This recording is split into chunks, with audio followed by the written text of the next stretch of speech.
Hi guys, good morning all of you. आप कैसे हो? आशा उम्मीद कर रहा हूँ कि आप अच्छे होंगे। प्यारे बच्चों, ये मेरा पहला video class 10th biology English medium का है। आप इसे नोट्स भी करेंगे ताकि आप समय के साथ उसका रिवीजन कर सकें।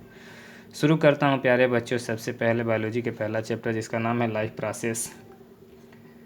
कैसे डिफाइन करेंगे? The certain biological process which are essential to maintain the life are known as life process. प्यारे बच्चों, एक लिविंग ऑर्गेनिज्म में ये बायोलॉजिकल प्रोसेस उनकी पूरी लाइफ भर होती रहती है। जैसे लिविंग ऑर्गेनिज्म न्यूट्रिशन करते हैं, respiration, transportation, excretion, control, coordination, reproduction, growth, development and movement ये करते रहते हैं ताकि उनकी लाइफ मेंटेन रहे। अगर इसमें से कोई भी अगर स्टेप या प्रोसेस रुक जाती है तो उनकी लाइफ रुक जाएगी। प्यारे बच्चों, इसको डिफिनीशन को समझिए। The certain biological process which are essential to maintain the life are called life process और the process which together perform the maintenance functions which are essential for sustaining life. और दूसरे शब्दों में the process that are essential to maintain the organism to stay alive are called life process. तो ये एक living organism के life को stay रखने के लिए, स्टे लाइफ को कायम रखने के लिए ये जो बायोलॉजिकल प्रोसेस है ये उनको करना पड़ता है। Life process exist in both unicellular and multicellular. ये लाइफ प्रोसेस जो होती है यूनिसेलुलर से लेकर मल्टीसेलुलर ऑर्गेनिज्म में ये एग्जिस्ट करती है, उनमें पाई जाती है। न्यूट्रिशन को कैसे डिफाइन करेंगे? Nutrition the process of obtaining food and changing it into the simple absorb forms. Nutrition का मीन्स ऑब्टेनिंग फूड को प्राप्त करना एंड उसको चेंज कर देना इनटू सिंपल फॉर्म में चेंज कर देना ताकि उसको हमारी बॉडी सेल है उसे एब्जॉर्ब करके और उसे एनर्जी प्राप्त कर सके। इसी को हम कहते हैं nutrition. Why do organism need foods? Organism को फूड की आवश्यकता क्यों होती है? ये काफ़ी इंपॉर्टेंट क्वेश्चन है, क्योंकि उनको कुछ न्यूट्रिएंट्स की आवश्यकता होती है। Because food contain nutrients, food में न्यूट्रिएंट्स होते हैं। न्यूट्रिएंट्स का मतलब carbohydrate, protein, fat, vitamins, minerals etcetera. Provide energy, food हमको एनर्जी प्रोवाइड करता है। Help in cell repair, food हमारा सेल रिपेयर करता है एंड सेल को ग्रोथ कराता है। इंक्रीज रेजिस्टेंस अगेंस्ट डिजीज़, बीमारियों के प्रति लड़ने की हमको क्षमता देता है, प्रतिरोधकता देता है, इम्यूनिटी को बढ़ाता है। तो वी कैन शेयर डाइट्स और food needs because increase the resistance against disease. Mode of nutrition, on the basis of mode of nutrition organism are two types, autotrophic types and heterotrophic types. तो जो ऑटोट्रॉफिक्स होते हैं उसमें autotrophic mode of nutrition होता है, heterotrophic में heterotrophic mode of nutrition होता है। हेटरोट्रॉफिक मोड ऑफ न्यूट्रिशन में सुपरफिटिक न्यूट्रिशन, पैरासिटिक एंड हेलोजोइक न्यूट्रिशन होता है। How do organism obtain their food? Organism अपने फूड को कैसे प्राप्त करते हैं? Two modes of nutrition by which organism obtain their food. दो मेथड्स है, ऑटोट्रॉपिक्स एंड हेटरोट्रॉपिक्स। ऑटोट्रॉपिक्स में क्या होता है? ऑटोट्रॉपिक्स में टू टाइप्स होते हैं। फोटोसिंथेटिक के द्वारा सभी ग्रीन जो प्लांट होते हैं सनलाइट की सहायता से, सनलाइट की मदद से फोटोसिंथेसिस करते हैं, उसमें क्लोरोफिल भी उनको कंट्रीब्यूट करता है।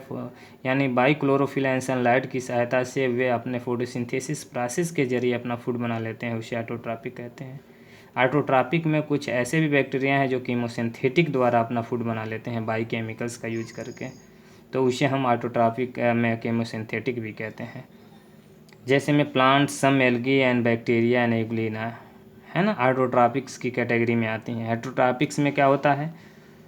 हेटरोट्रॉपिक्स कई प्रकार के होते हैं, जैसे सेप्रोफिटिक होते हैं, the feed on dead and decaying matters, जैसे फंजाई वो ऑर्गेनिज्म होता है जो डेड एंड डिकेइंग मैटर से अपना फूड प्राप्त करता है। ये फीड का लिखा गया है ना। तो ये फीड करते हैं या अपना फूड को ऑब्टेन करते हैं डेड एंड डिकेइंग मैटर से, जैसे फंजाई होते हैं जिसको हम सेप्रोफिटिक कहते हैं। पैरासिटिक में क्या होता है कि कुछ organism taking food from other organism, ये वे ऑर्गेनिज्म होते हैं जो अपना फूड किसी दूसरे ऑर्गेनिज्म से लेते रहते हैं, जैसे लाइस है, जैसे प्लाज्मोडियम मलेरियल है, टेपवार्म्स हैं। ये जो होते हैं किसी दूसरे ऑर्गेनिज्म से अपने फूड को प्राप्त करते रहते हैं, तो इसलिए इनको हम पैरासाइट कहते हैं। Holozoic take complex organic matter as a food, ये वो ऑर्गेनिज्म होते हैं जो अपना फूड है ना कॉम्प्लेक्स ऑर्गेनिक मैटर के फॉर्म में लेते हैं, जैसे एनिमल हुआ, ह्यूमन बीइंग हुआ, एटसेट्रा, लायंस हुए, ये सब होलोजोइक टाइप्स के न्यूट्रिशन करते हैं। चलिए इसको और डिटेल से हम लोग इसे समझें। Autotrophic mode of nutrition, auto means self and trophs का मतलब न्यूट्रिशन, जो अपना फूड स्वतः बना लेते हों। जैसे it is a kind of nutrition in which organism can synthesise their own food by the help of inorganic substances such as the carbon dioxide and waters. It is a called autotrophic mode of nutrition. ये वे organism होते हैं जो अपना food स्वतः synthesise कर लेते हैं with the help of inorganic substances, carbon dioxide and water. Carbon dioxide और वाटर की सहायता से खुद अपना फूड बना लेते हैं। इसे ऑटोट्रॉपिक मोड ऑफ न्यूट्रिशन, जैसे ग्रीन प्लांट्स होते हैं। हेटरोट्रॉपिक मोड ऑफ न्यूट्रिशन में क्या होता है? The kind of nutrition in which organism do not possess ability to synthesise their own food. ये वे ऑर्गेनिज्म होते हैं जो अपना फूड स्वतः सिंथेसाइज नहीं कर सकते हैं। They depend on autotrophs, autotroph पे डिपेंड होते हैं फॉर देयर ओन फूड, अपने फूड के लिए सप्लाई डायरेक्टली और इनडायरेक्टली। वे डायरेक्ट भी प्राप्त कर सकते हैं, इनडायरेक्ट भी प्राप्त कर सकते हैं, जैसे एनिमल्स हुआ, बर्ड्स हुआ। अगले टॉपिक्स नोट में लिखा गया है कि green plants are autotrophs because they perform the process of photosynthesis. Green जो प्लांट्स होते हैं ऑटोट्रॉप्स होते हैं क्योंकि अपना फूड है ना फोटोसिंथेसिस के द्वारा बना लेते हैं। रिक्वायरमेंट ऑफ फोटोसिंथेसिस, फोटोसिंथेसिस की रिक्वायरमेंट क्या होती है? कार्बन डाइऑक्साइड होती है, जल होता है, क्लोरोफिल एंड सनलाइट, ये रिक्वायरमेंट होता है फोटोसिंथेसिस के लिए।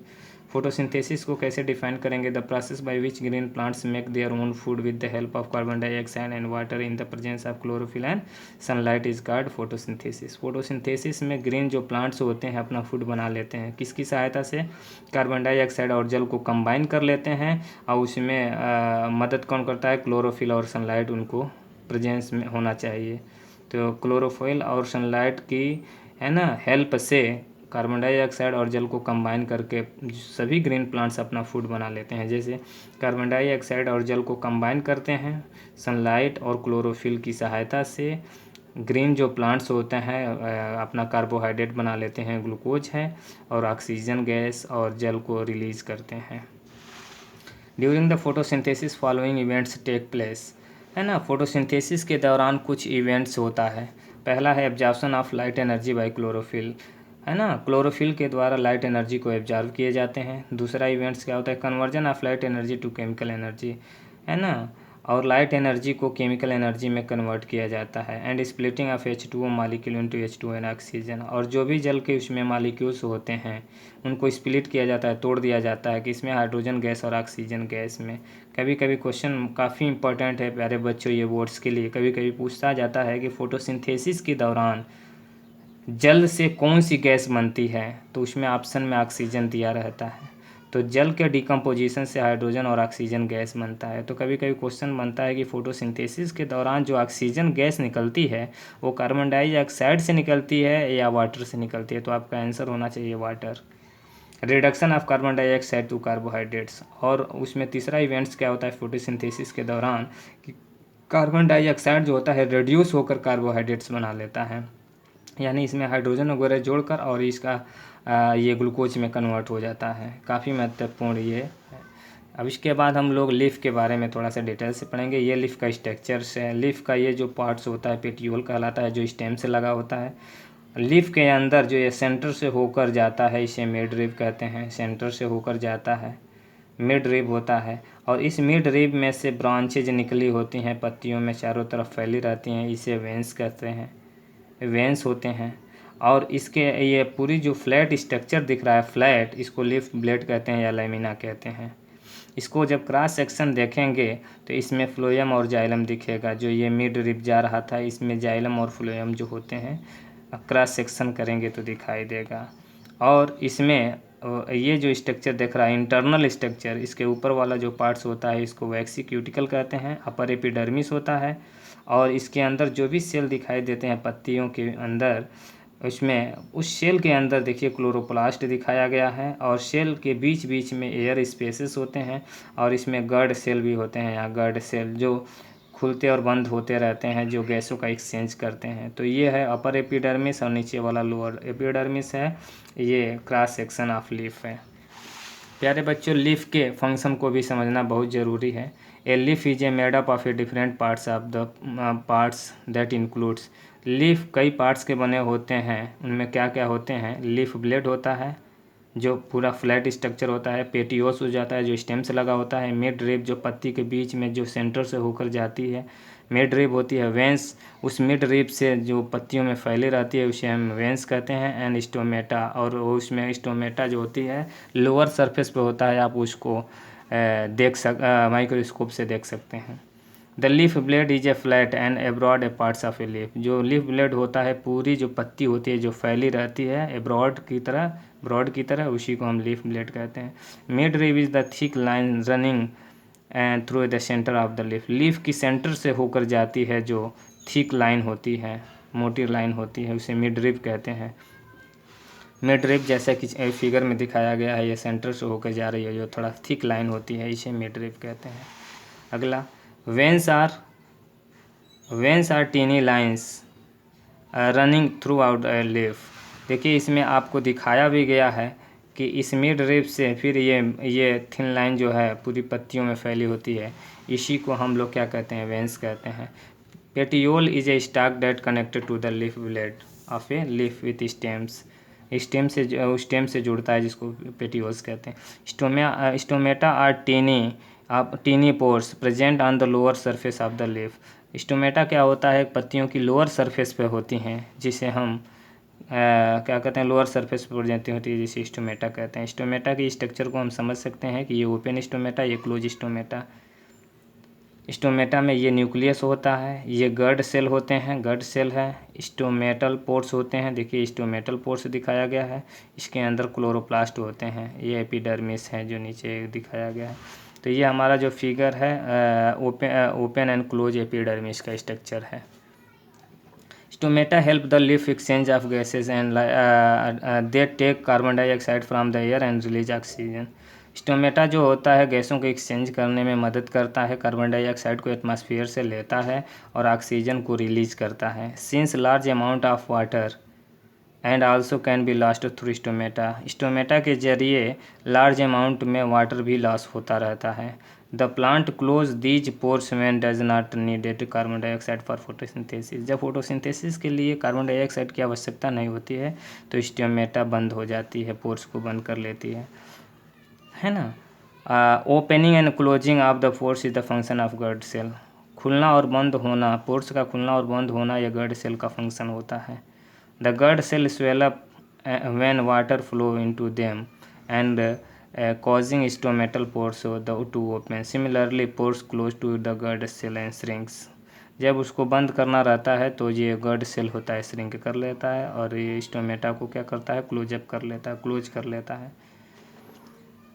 क्लोरोप्लास्ट को कैप्चर ऑफ लाइट एनर्जी कहते हैं, काफ़ी महत्वपूर्ण है। Chloroplast contain green pigment. Chloroplast में ग्रीन पिगमेंट होता है chlorophyll, as well as enzyme, कुछ एंजाइम्स भी होते हैं, and other molecules that function the photosynthesis, जो फोटोसिंथेसिस के लिए है ना कार्य करते हैं। It found in the lips, ये लिप्स में पाए जाते हैं। कौन? Chloroplast. And other green organs of the plants and in algae, कुछ एल्गी और कुछ ग्रीन प्लांट्स के पार्ट्स में भी ये क्लोरोप्लास्ट पाए जाते हैं। Role of chlorophyll in photosynthesis. Photosynthesis में क्लोरोफिल का क्या रोल होता है? Chlorophyll absorb light energy from sun, sun से लाइट एनर्जी को एब्जॉर्ब कर लेता है chlorophyll, and supply the energy to leaves to enable them, और एनर्जी को सप्लाई करता है पत्तियों को ताकि उसमें फोटोसिंथेसिस हो। To carry out photosynthesis for making food, और फोटोसिंथेसिस के द्वारा फूड का निर्माण हो सके। Chlorophyll is a present in every leaves, हर पत्तियों में क्लोरोफिल प्रेजेंट होता है। Of a plants and in form of hundreds of a tiny structure called chloroplast, और उसमें जो टीनी स्ट्रक्चर हंड्रेड्स की संख्या में दिखाई देती है उसी को हम लोग क्लोरोप्लास्ट कहते हैं। अगला, heterotrophic nutrition. Heterotrophs depend on the autotrophs directly indirectly. Heterotroph जो होते हैं ऑटोट्रॉप्स पर डायरेक्टली या इनडायरेक्टली डिपेंड होते हैं। In heterotrophic nutrition organism can not synthesise their own food any process. In this mode, they derive energy by digestion of organic compounds obtain from plants and animal plants या animals को obtain करते हैं food के रूप में, उसे digest करते हैं तब उन्हें एनर्जी मिलती है। It has 3 types, main types. और ये जो हेटरोट्रॉपिक मोड ऑफ न्यूट्रिशन होते हैं 3 प्रकार के होते हैं। सेप्रोफिटिक न्यूट्रिशन में क्या होता है, the methods of getting nutrients from the dead and decaying matters, dead और डिकेइंग मैटर से अपना फूड प्राप्त करते हैं। In the form of a liquid, liquid के फॉर्म में is known as saprophytic nutrition. जैसे fungi, bacteria, algae, bread moulds, yeast and mushroom, ये ऐसे हैं जो डेड एंड डिकेइंग मैटर से अपना फूड लिक्विड के फॉर्म में एब्जॉर्व करते हैं, उनको इससे एनर्जी मिलती है, इसलिए इनको सेप्रोफिटिक न्यूट्रिशन कहा गया है। पैरासिटिक में क्या होते हैं, organism depend on other living organism for nutrition, दूसरे ऑर्गेनिज्म से अपना फूड आप प्राप्त करते हैं। Organism from which they obtain food is called host, जिस ऑर्गेनिज्म से फूड अपना प्राप्त करते हैं उसे होस्ट कहा जाता है। Parasites has close connection to host, और ये पैराजोसाइट होते हैं वो होस्ट से क्लोज कनेक्शन में रहते हैं, क्लोज कांटेक्ट में रहते हैं। The host is now benefited but harmed, है ना। एग्जाम्पल में plants like cuscuta and animals like tapeworm, tapeworm जो होते हैं वो स्टोमक्स वगैरह में होते हैं और उससे और दूसरे लिविंग ऑर्गेनिज्म से अपना फूड को प्राप्त करते रहते हैं। Holozoic nutritions, in this mode parts of the plants or animals or whole organism are take as a food, है ना। ये वे ऑर्गेनिज्म होते हैं जो या तो प्लांट्स या एनिमल्स या पूरे ऑर्गेनिज्म से अपना फूड प्राप्त करते हैं, विच दे डाइजेस्टेड बाय डाइजेस्टिव सिस्टम, और वे डाइजेस्टिव सिस्टम से इसको डाइजेस्ट करके एनर्जी को प्राप्त कर लेते हैं। Intake of the complex organic matter, या अपना फूड जो होते हैं कॉम्प्लेक्स ऑर्गेनिक के फॉर्म में लेते हैं। हर्बिवोरस, इसमें हर्बिवोरस किसी को कहते हैं, eat only plants and plant product, goat and cow, है ना। Goat and cow and deers, हिरन वगैरह ऐसे एनिमल्स होते हैं जो हर्बिवोरस होते हैं, जो ईट ओनली प्लांट्स, जो सिर्फ प्लांट्स को या प्लांट प्रोडक्ट खाते हैं। Carnivorous eat only animals, carnivorous जो होते हैं केवल एनिमल्स को खाते हैं, जैसे लायन हुआ, टाइगर हुआ। Carnivorous omnivorous eat both plants and animals, human आ जाएगा। तो ये सभी जो हैं ये होलोजोइक न्यूट्रिशन करते हैं।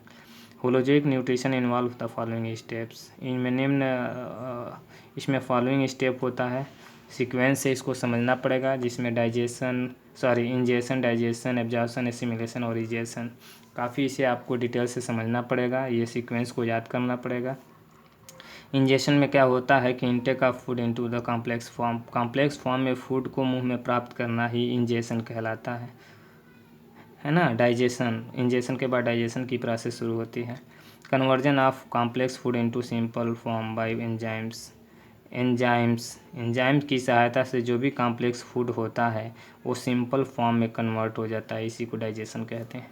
डाइजेशन के बाद एब्जॉर्प्शन होता है। एब्जॉर्प्शन में क्या होता है कि passage of simpler food into the blood और लिम्फ, है ना। जो भी सिंपल फूड होता है जो डाइजेस्ट हो गया रहता है, सिंपल में कन्वर्ट हो जाता है, तो सिंपल जो फूड होता है वो ब्लड या लिम्फ में पास कर जाता है, उसी को एब्जॉर्प्शन कहते हैं। यानी डाइजेस्टेड फूड यानी सिंपलर फूड जो होता है वो ब्लड में या लिम्फ में पास कर जाता है, डिफ्यूज होकर पहुंच जाता है, उसी को एब्जॉर्प्शन कहते हैं।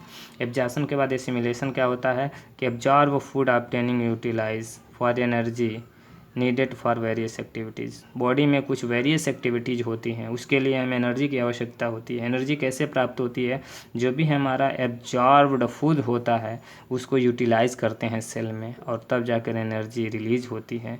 उस एनर्जी का यूज हम लोग वेरियस एक्टिविटीज़ में करते हैं, हमारी बॉडी करती है।